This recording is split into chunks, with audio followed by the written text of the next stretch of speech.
It's National Mental Health Awareness Month, and we wanted to talk to you a little bit about our experience in couples therapy. I'm Haley, and this is my husband, Drew. We have been married for about a year and a half now, but have been dating for over 6. Living together for over 5, I believe. Yes. Yeah. Yeah. Recently, Haley came up with the idea, and I was very receptive of us starting couples therapy. Both Haley and I have both done individual therapy, but as couples therapy, we thought it was a great idea as just kind of a preventative measure to help our relationship and grow it. We struggle sometimes from a communication standpoint, just seeing eye to eye, and having a therapist involved has really helped us kind of understand where each one is coming from and talking through some of the roadblocks that you might hit in a relationship. Okay, what's like something that you feel like you have learned so far in couples therapy, or like what's like something that's benefited you?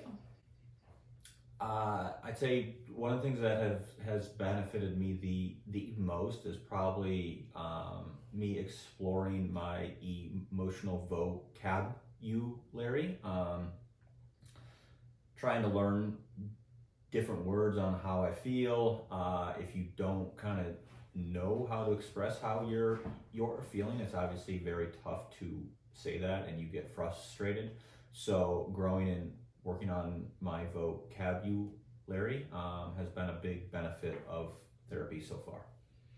I think for me, in the past I'd made us do some of those quizzes on like what's your love language, and I think we both kind of had an idea about it, but our therapist helped us kind of explore that a little bit further and really truly, I guess, pin down our love languages, and that has been really helpful in understanding some of the ways that Drew may be showing up for me that I might not necessarily recognize because it's not the same love language that I was speaking, but now I notice if he is accomplishing something for me around the house that it's definitely because that's his way of showing his love, and it's really given me an opportunity to understand Drew better and also just kind of pay attention to different things in our relationship. So kind of wanted to get this out there and show that it's a positive thing. If you're thinking about it, it doesn't have to be a last resort, which I think therapy sometimes is thought of. It can be a first measure when things are going really well, to make sure that things continue to go really well.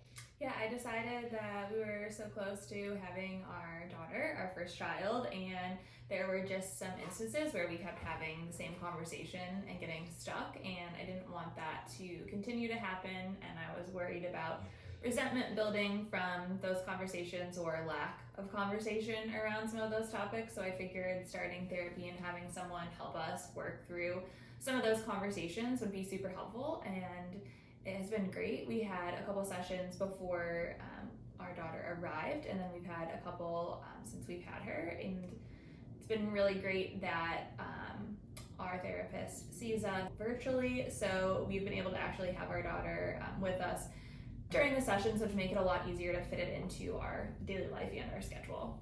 We just want to kind of speak to anybody that wants to listen about the benefits of therapy and mental health, and I guess take those steps. If you think you even need it, it's best to go talk to someone and to make it a priority in your life. Schedule it. Put a block in your calendar and just attend therapy during the day. It's definitely okay, and at the end of the day, I truly believe it makes you a better person in your daily life, also at work as well. So if it takes up an hour of your time, if you have to attend therapy virtually during your lunch at work, it's definitely worth the benefit that it's going to provide to you for how you show up for everyone. If you have any questions, Haley and I are here to answer anything about our experience.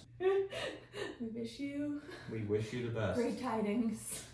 Good tidings to all.